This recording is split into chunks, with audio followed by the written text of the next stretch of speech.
पृथ्वी ग्रह हमेशा से दिलचस्प रहा है और हम पृथ्वीवासी इंसान आज पूरे ब्रह्मांड में छानबीन कर रहे हैं। लेकिन फिर भी क्या हम हमारी पृथ्वी के बारे में सब कुछ जानते हैं?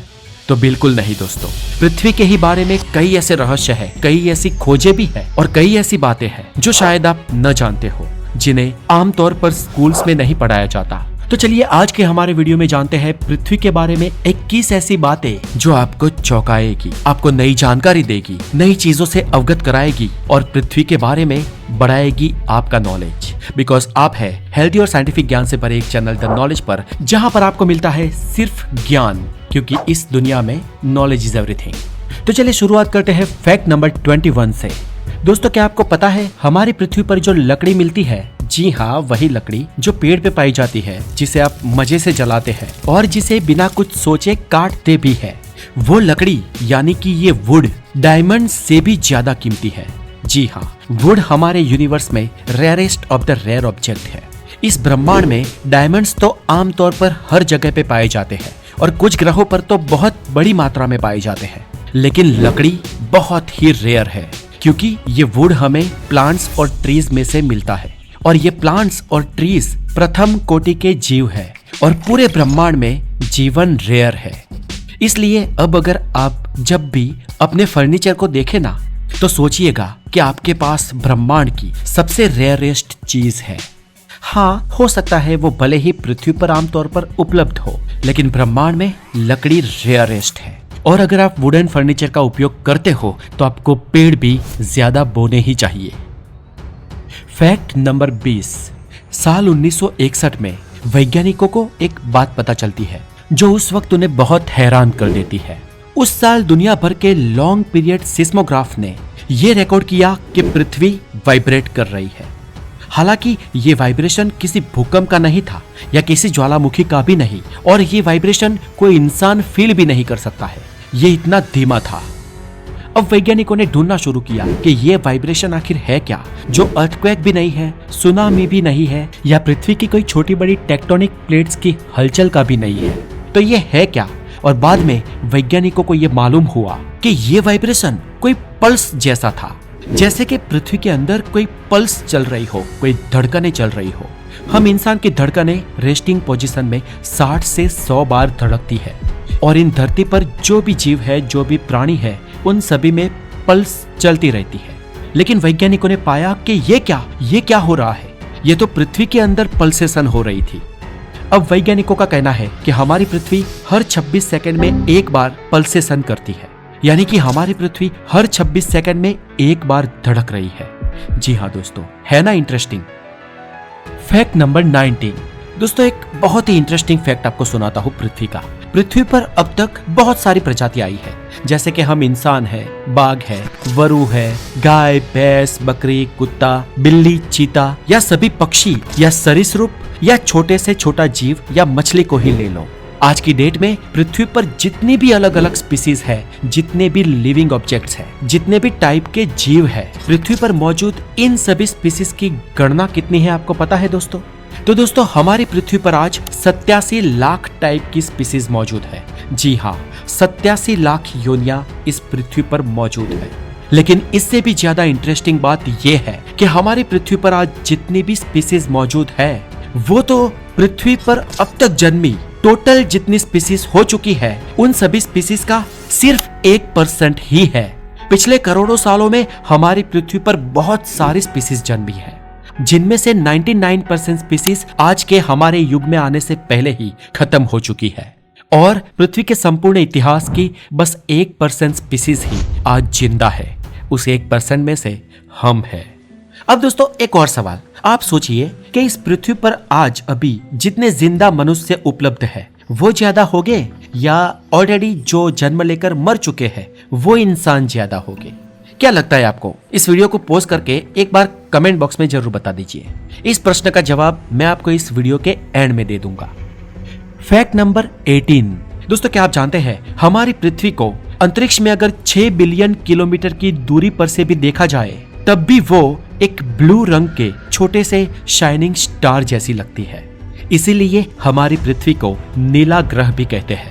ये नीला इसलिए दिखता है ताकि हमारी पृथ्वी की सतह पर ज्यादातर पानी मौजूद है और ये देखिए पृथ्वी की तस्वीर 6 बिलियन किलोमीटर दूर से।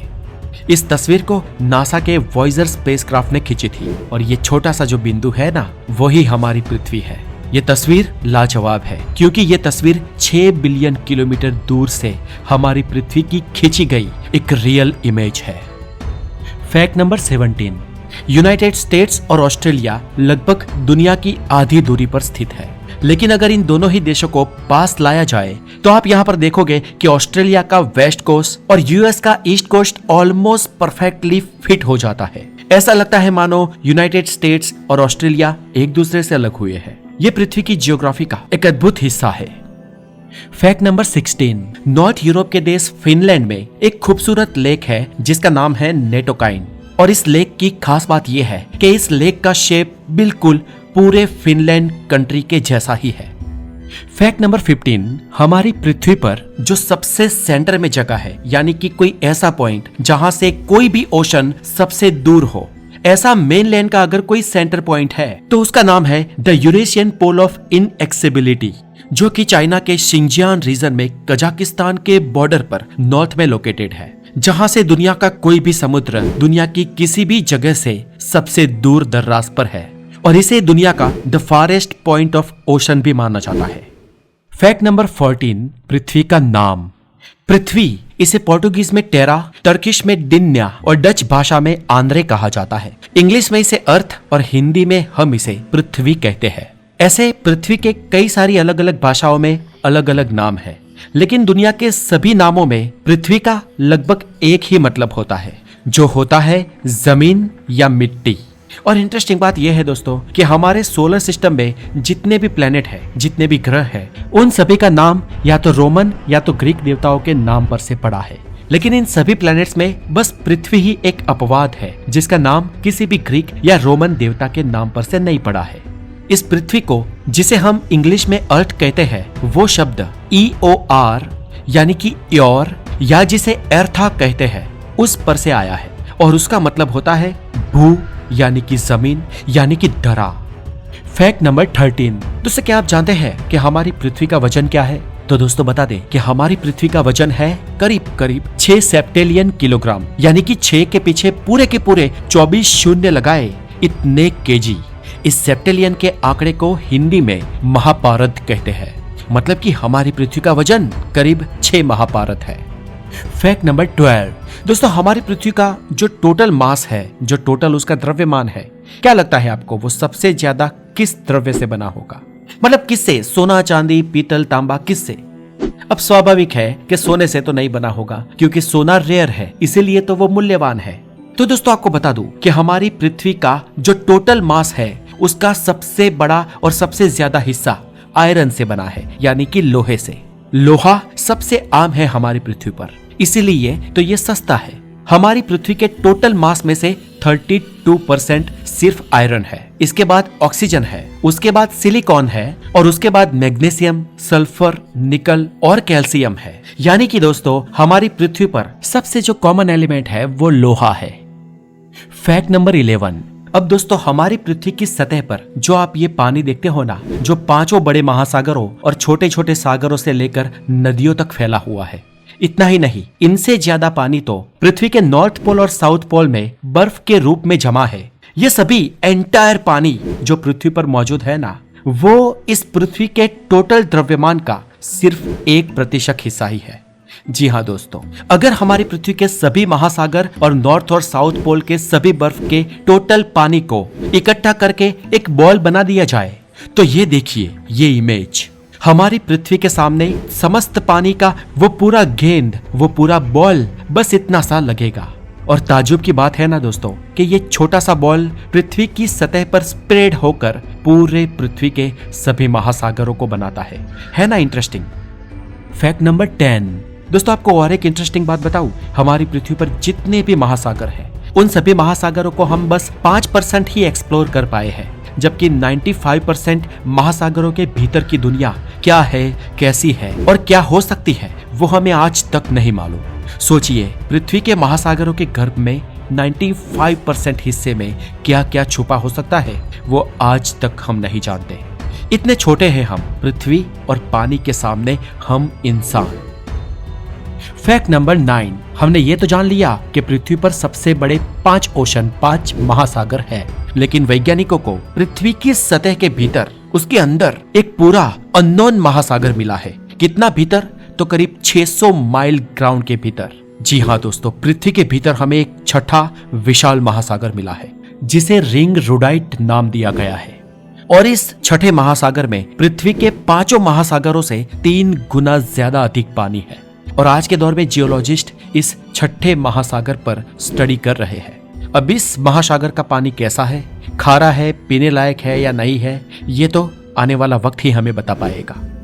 फैक्ट नंबर 9, चलिए दोस्तों एक और इंटरेस्टिंग फैक्ट बताता हूँ। जब भी आप इस पृथ्वी के नॉर्थ पोल में होते हैं, तब आप अगर पानी को गिराते हैं या पानी की धार करते हैं या तो नल के माध्यम से वाटर टब में आपका पानी जा रहा होता है, तो वो एंटी क्लॉकवाइज घूमता है, आप मार्क करना। और जब आप पृथ्वी के साउदर्न पार्ट में होते हैं तो पानी की धार क्लॉकवाइज हो जाएगी। और ऐसा कार्योलिस फोर्स के कारण होता है। ये पृथ्वी के घूर्णन की एक फोर्स है। और ये स्ट्रेंज है कि नॉर्थ पोल और साउथ पोल में जब पानी गिरता है तो वो क्लॉकवाइज और एंटी क्लॉकवाइज दोनों ही पोल्स में डिफरेंट डायरेक्शन में घूमता है। फैक्ट नंबर 8, दोस्तों हमारी पृथ्वी पर हर 4 साल में एक लीप ईयर होता है। इस लीप ईयर में फरवरी महीने में एक पूरा दिन कैलेंडर में ऐड हो जाता है और 3 सालों तक ये दिन गायब रहता है। और इस दिन का नाम है 29 फरवरी। यानी कि पृथ्वी पर हर चौथा साल 365 नहीं लेकिन 366 दिन का होता है। अब दोस्तों ऐसा कैसे होता है, एक दिन पूरा गायब कैसे हो सकता है? तो फ्रेंड्स इसमें ऐसा है कि ये दिन गायब नहीं हो जाता है, लेकिन एक नया दिन हमें जोड़ना पड़ता है। क्योंकि हमारी पृथ्वी सूरज के आसपास जो चक्कर लगाती है वो एग्जैक्ट 365 दिन का नहीं होता है, लेकिन वो सर्कल 365 दिन 5 घंटे और 59 मिनट का होता है। और हर साल इन 365 दिनों के ऊपर के जो कुछ घंटे हमें एक्स्ट्रा मिलते हैं, उन्हें हर 3 सालों तक जोड़ दिया जाए तो चौथे साल वो पूरा एक दिन बना लेंगे। इसलिए इस पृथ्वी पर हर चौथे साल में एक एक्स्ट्रा दिन जोड़ा जाता है। अब इस दिन यानी कि 29 फरवरी को जिसका जन्मदिन आता है उसको तो अगले 4 साल बाद ही मनाने की प्रतीक्षा करनी पड़ती है, या फिर किसी का जन्मदिन बोरो करना पड़ता है, यानी कि 28 फरवरी या 1 मार्च वो चुन सकता है। आप में से अगर किसी का जन्मदिन 29 फरवरी को आता है तो हमें कमेंट में जरूर बताएं। फैक्ट नंबर 7, अब दोस्तों जॉर्जियन यानी कि अंग्रेजी कैलेंडर में हर चौथे साल एक दिन ऐड होता है ना, ऐसे हमारे हिंदू कैलेंडर में, हमारे इंडियन कैलेंडर में हर तीसरे साल एक पूरा महीना ऐड हो जाता है। पहले तो आपको बता दें कि हमारे इंडियन कैलेंडर को ल्यूनी सोलर कैलेंडर कहा जाता है और इसमें एक साल में सिर्फ 354 दिन ही होते हैं, यानी कि वेस्टर्न कैलेंडर से 11 दिन कम, क्योंकि हमारा कैलेंडर चंद्र की परिक्रमा पर ध्यान में रख के बनाया गया है। और हमारे कैलेंडर में हर महीना 29 या 30 दिनों का होता है। और इस तरह हमारे इंडियन कैलेंडर में जो हर साल में 11 दिनों की कमी हो जाती है, उसे हम हर तीसरे साल एक एक्स्ट्रा महीना ऐड करके पूरी कर देते हैं। और इस एक्स्ट्रा मंथ को हम अधिक मास कहते हैं। और इस अधिक मास वाले कैलेंडर में उस साल 12 नहीं लेकिन 13 महीने होते हैं। ये अधिक मास दोस्तों ऐड करना बहुत जरूरी था। अगर हम ये नहीं करते तो हमारा कैलेंडर फिक्स नहीं रहता, वो पूरे साल घूमता रहता। यानी कि हमारे त्योहार जो है वो फिक्स टाइम पीरियड में नहीं आते। अगर हम अधिक मास को ऐड नहीं करते तो दिवाली कभी मॉनसून में, कभी मई या जून महीने की गर्मियों में, या कभी ठंडी के मौसम में दिसंबर या जनवरी में भी आ सकती थी। फैक्ट नंबर 6, पृथ्वी का असली आकार। दोस्तों हमारी धरती पर समुद्र का जो पानी है वो पृथ्वी के गड्ढों में पहुंचता है और महासागर बनाता है, जिससे पृथ्वी को एक गोलाकार आकार मिलता है, जिससे हमें ये पृथ्वी बहुत ही खूबसूरत दिखाई देती है। लेकिन दोस्तों क्या आपको पता है कि हमारी पृथ्वी से पानी गायब हो जाए तो ये पृथ्वी कैसी दिखेगी? तो ये देखिए दोस्तों उसकी तस्वीर। हमारी पृथ्वी पर पानी गायब हो जाए तो समुद्र खुले हो जाएंगे और समुद्र की दरारें, गड्ढे हमारी पृथ्वी को कुछ ऐसा रूप देंगे। ये बिना पानी का हमारा ग्रह पृथ्वी है जो उबड़ खाबड़ गोलाकार दिखाई देता है। और पानी के साथ ये ब्लू प्लेनेट कितना खूबसूरत दिखता है ना। फैक्ट नंबर 5, पृथ्वी पर हमेशा से ही दिन 24 घंटे का नहीं हुआ करता था। आज भले ही हमारा दिन 24 घंटे का होता हो, लेकिन जब ये पृथ्वी बनी, जब ये सौरमंडल के साथ निर्मित हुई, तब यानी कि आज से करीब 4.5 अरब साल पहले हमारी पृथ्वी अपनी दूरी पर बहुत ही तेज गति से घूर्णन करती थी और तब एक दिन करीब 12 घंटे से भी कम समय का हुआ करता था, यानी कि दिन और रात दोनों ही 12 घंटे में हो जाते थे। आज से करीब 2.5 बिलियन ईयर पहले पृथ्वी का दिन 18 घंटे का हुआ करता था और करीब 1 बिलियन ईयर पहले पृथ्वी का एक दिन 21 घंटे का हुआ करता था। साइंटिफिक एविडेंस यही कहते हैं कि हमारी पृथ्वी अपनी दूरी पर ग्रेजुअली धीरे धीरे धीमी हुई है। वैज्ञानिकों का मानना है कि पृथ्वी पर जब मल्टी सेल्स वाली लाइफ शुरू हुई, तब पृथ्वी का एक दिन हुआ करता था 23 घंटे का, और जब इस पृथ्वी पर हम इंसानों की पहली प्रजाति का उद्भव हुआ, तब पृथ्वी का दिन करीब 24 घंटे तक पहुंच गया था और आज हमारी पृथ्वी का एक दिन 24 घंटे का है। हमारी पृथ्वी पर सन, जुपिटर और मून की ग्रेविटी का भी असर होता है, जिसकी वजह से पृथ्वी पर आप बदलाव देख सकते हैं, जैसे कि समुद्री बदलाव, और इन बदलावों के चलते हर 100 साल में इस पृथ्वी पर एक दिन का समय 1.7 मिलीसेकंड कम होता जा रहा है। इसके अलावा जब जब पृथ्वी पर कोई बड़ी प्राकृतिक आपदा आती है, तब भी पृथ्वी का समय स्लो हो जाता है। साल 2011 में जापान में आए तीव्र भूकंप की वजह से एक दिन का समय करीब 1.8 मिलीसेकंड तक कम हो गया था और ये भविष्य में भी ऐसे कम होता रहेगा और भविष्य में हमारी पृथ्वी का एक दिन 24 घंटे का नहीं, लेकिन 25 घंटे और उसके बाद 26, 27, 28 घंटे तक का हो जाएगा। लेकिन ऐसा होने में करोड़ों साल बीत जाएंगे। Fact number 4, fluctuated gravity. दोस्तों, अगर आपको ऐसा लगता है कि हमारी पृथ्वी पर ग्रेविटी सभी जगह पर एक समान है, तो ऐसा नहीं है। पृथ्वी पर ग्रेविटी जगह जगह पर असमान है। पृथ्वी पर एक जगह पर ग्रेविटी थोड़ी सी ज्यादा है तो दूसरी जगह पर थोड़ी सी कम, और कुछ कुछ जगह तो ऐसी है जहां पर ग्रेविटी एंटी ग्रेविटी की तरह रिएक्ट करती है। कनाडा के हडसन बे जगह की बात करें तो यहाँ पर ग्रेविटी दूसरी जगहों से बहुत ही कम है। माना जाता है कि यहाँ पर ऐसा इसलिए है क्योंकि यहाँ पर पृथ्वी के गर्भ और सतह के बीच पर्याप्त द्रव्यमान नहीं है, जिसके कारण यहाँ की ग्रेविटी बहुत ही कम है। सन 2009 में एक सैटेलाइट को जब अंतरिक्ष में भेजा गया था, उस सैटेलाइट के द्वारा पृथ्वी की अलग अलग जगहों की ग्रेविटी नापी गई थी और इसी सैटेलाइट से हमें यहाँ की जानकारी मिली और ऐसे पृथ्वी पर बहुत सारी जगह पर अनियमितता पाई गई है। फैक्ट नंबर 3, दोस्तों, हम सब बचपन से ये जानते और मानते आए हैं कि पृथ्वी का सबसे ऊंचा पर्वत माउंट एवरेस्ट है और ये बात सही भी है। अगर ऊंचाई को समुद्री तल से नापा जाए तो माउंट एवरेस्ट का शिखर समुद्री तल से सबसे ऊंचा है, जो 8,848 मीटर है, यानी कि करीब करीब 29,000 फीट से भी ज्यादा। लेकिन भले ही माउंट एवरेस्ट का ये शिखर पृथ्वी का सबसे ऊंचा शिखर हो, लेकिन माउंट एवरेस्ट पर्वत दरअसल जियोग्राफिकली देखे तो हमारी पृथ्वी का सबसे बड़ा पर्वत नहीं है। सिर्फ अगर हम पर्वत की ऊंचाई ही नापे, जो पर्वत कहीं पर भी हो, जो पृथ्वी के समुद्र के अंदर उसकी समुद्री सतह से नीचे ही क्यों ना हो, अगर ऐसे किसी पर्वत की ऊंचाई नापी जाए तो इक्वेडोर का माउंट चिम्बोराजो पृथ्वी का सबसे ऊंचा पहाड़ होगा। Fact number 2, the longest mountain range. दोस्तों, क्या आपको पता है कि इस पृथ्वी की सबसे लंबी पर्वत श्रृंखला यानी कि पर्वतमाला कौन सी है? आपको इंडिया का तो पता ही होगा कि हमारे देश भारत की सबसे लंबी पर्वतमाला अरावल्ली की पर्वतमालाएं है, जो हिमालय से होते हुए दक्षिण भारत तक फैली हुई है। पर आखिर दुनिया की सबसे लंबी पर्वत श्रृंखला कौन सी है? अगर दोस्तों आपका जवाब एंडीज पर्वतमाला है तो वो गलत होगा। दरअसल पृथ्वी की सबसे लंबी पर्वत श्रृंखला का सिर्फ 10% भाग ही हमें दिख पाता है और उसका बाकी का 90% भाग समुद्र की गहराइयों में है। दरअसल हमारे समुद्र इतने गहरे हैं और इतने बड़े बड़े कि बहुत बड़े पर्वतों को वो अपने अंदर पानी के अंदर समाये हुए हैं और इसे हम मिड ओशन ग्रिड सिस्टम के नाम से जानते हैं। और 1950 में किए गए एक स्टडी के अनुसार इस पर्वतमाला की लंबाई 80,000 किलोमीटर है और ये इंडिस पर्वतमाला से 20 गुना से भी ज्यादा लंबी है। Fact number 1, Pangaea.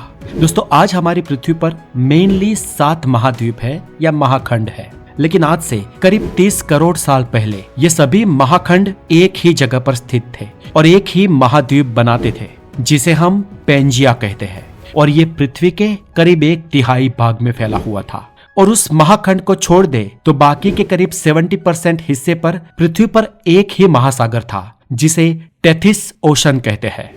और बाद में करीब 17 करोड़ साल से भी ज्यादा समय पहले पृथ्वी में टेक्टोनिक प्लेट्स में होने वाली हलचलों के चलते ये पेंजिया महाखंड आखिरकार टूटा और 2 खंडों में बंट गया, जिन दोनों का नाम वैज्ञानिकों ने दिया है गोंडवाना और पेंजिया। और धीरे धीरे ये 2 खंड भी डिवाइड होते रहे और आखिरकार आज 7 महाटेक्टोनिक प्लेट्स पे महाखंड खड़े हैं। और भूस्तर शास्त्रियों की माने तो आज से करीब 250 करोड़ साल बाद पृथ्वी के ये सभी महाद्वीप फिर से जुड़ जाएंगे और फिर से पेंजिया महाखंड का निर्माण होगा।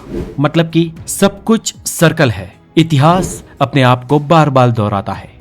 तो दोस्तों आज के लिए इतना ही और मुझे कमेंट बॉक्स में जरूर बताएं कि क्या आप इन सभी फैक्ट्स को जानते थे। और अब दोस्तों एंड में इस वीडियो में मैं आपको इस वीडियो में पूछे गए सवाल का जवाब देता हूँ। सवाल था कि इस पृथ्वी पर आज जितने लोग जिंदा है क्या वो ज्यादा है, क्योंकि इस पृथ्वी पर आज हम इंसानों की आबादी बहुत ही बढ़ गई है, या फिर वो इंसान ज्यादा है जो इस पृथ्वी पर जन्म लेकर मर चुके हैं। तो दोस्तों इसका जवाब ये है कि वो इंसान ज्यादा है जो इस पृथ्वी पर जन्म लेकर अब तक मर चुके हैं। जी हाँ, और वो आज के जीवित इंसानों से तो बहुत ज्यादा है। इस पृथ्वी पर आज हम इंसानों की पॉपुलेशन करीब 7.8 बिलियन है, यानी कि करीब 8 अरब लोग इस पृथ्वी पर आज जिंदा है, रह रहे हैं। लेकिन इस पृथ्वी पर पिछले 2 लाख सालों में जन्म लेकर मरने वाले लोगों की संख्या, मैं कोई और स्पीसीज की बात नहीं कर रहा हूँ दोस्तों, सिर्फ इंसानों की संख्या करीब 109 बिलियन है, यानी कि 109 अरब लोग इस पृथ्वी पर अब तक जन्म लेकर मर चुके हैं। और आज जिंदा है उन लोगों को भी इस आंकड़े में शामिल कर दिया जाए तो इस पृथ्वी को अब तक 117 बिलियन लोग विजिट कर चुके हैं। तो दोस्तों आज के इस वीडियो में इतना ही। ये वीडियो आपको कैसी लगी हमें कमेंट बॉक्स में जरूर बताएं और बने रहे डन नॉलेज के साथ और अपना बहुत सारा ध्यान रखें। Have a wonderful day, take care.